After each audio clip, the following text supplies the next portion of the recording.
Solo saaxiibayaal markale muuqaalkan waxaan kula wadaagayaa meel aad iyo aad u qurux badan oo ku habboon waqti qaadashada iyo dalxiiska. Haddii aad UK joogto ama Europe aad jeceshahay inaad timaadid oo aad tagtid meelaha dadku dalxiisayaasha ay tagaan, waxaan aaminsanahay meeshan inay ka mid tahay meelaha aad iyo aadka u soo jiidan doonto. Meeshan magaceeda waxaa la yiraahdaa Cloud Cable Car, waxay ku taallaa East London.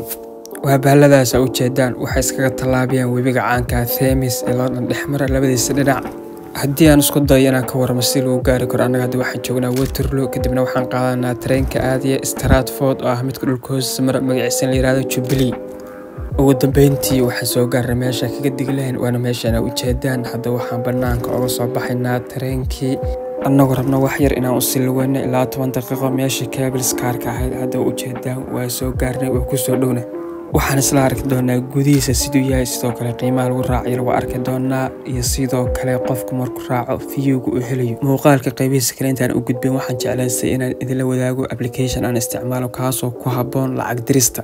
haddii wadamada dibadda aad joogto kale u baahanta inaad lacag dirtid, waxaan aaminsanaa applicationkan inuu yahay mid 100% ku habboon.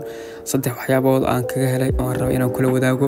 marka koobaad, sarifka ugu fiican buu ku siinaya. haddii lacagta yuuraha ama lacagta pound isticmaashid oo rabtid lacagtaada inaad dollar u bedelatid, sarifka ugu fiican buu ku siinaya kaasoo isa ku siin applicationada kale lacagta laga diro. waxyaabaha midda labaad oo aan kaga helay wax kamid ah waa khidmadda. wuxuu kaa qaadaya khidmad isku mid ah. haddaa 100 diraysid, haddaa 10,000 diraysid, haddaa $1,000 diraysid, wuxuu iga qaadaya lacag 3 pound. haddaa Europe joogtana waxa laga yaabaa 3 euro kaa qaado kale, khidmad aan isbedelin oo fadhida. saddexaad waxa weeyaan banki kasta oo Soomaaliya u diraysa. hadda bankiyadan u jeedaa anigu xataa bankiyada qaarkood ma aqoonba meeshan ku arkay. intaa waxaa sii dheer lacagta xataa mobile money meesha ku taalo u jeedaa EFC-gii sahalkii waa ku sii diri kadhaa. application linkigiisa waxaan dhigayaa qaybta description-ka iyo qaybta comment-ga. linkiga isticmaal, sidoo kale linkiga code baa la socda.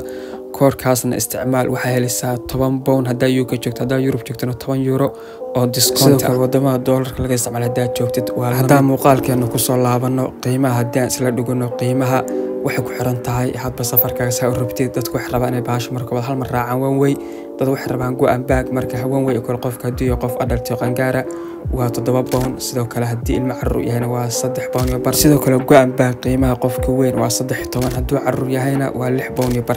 dhanka familka qiimaha meesha waxaa ku qornaa 30 pound. dhanka qiimaha waa isla aragnay. hadda anaga tikidkayga waa soo qaadanay, waxaan ku soconaa bahasha gudaheeda inaan galno. gudaheeda isla arkaynaa bal siday tahay. hadda waxa weeyaan safe ugu jirnaa, ayagoo badan bay soo istaageen. waxaan isku daynaa tii aan raaci lahayn inaan ishaaraysano. ugu dambeyntii waan soo galnay, tanaan go'aansan inaan raacno. gudaheeda saan u egtaa ugu yaraan waxay qaadaa 4 qof ilaa 6 qof inta u dhaxaysa. ugu dambeyntii bahasha waa kacday. waxa weeyaan waxay ku soconaysaa keebaladii lagu talagalay. waxaan isla eegaynaa viewga sare ee qofku markuu raaco uu arki karo ama wax weyn indhihiisa qaban karo. saad hadda arki kartaanba waxaan u baxnay dusha sare. waxaad dusha sare ka wada arki kartaa dhismayaashii dhaadheeraa magaalada gebi ahaanteedaba. sidoo kale waxaad dul maraysaa webiga caanka Thames River, halkaas oo ka daawanaysa doomaha dhexmaray webiga. markii laga tago kale waxaa awood u leedahay in aragtid dhismayaasha kale ama qaybaha kale ee magaalada.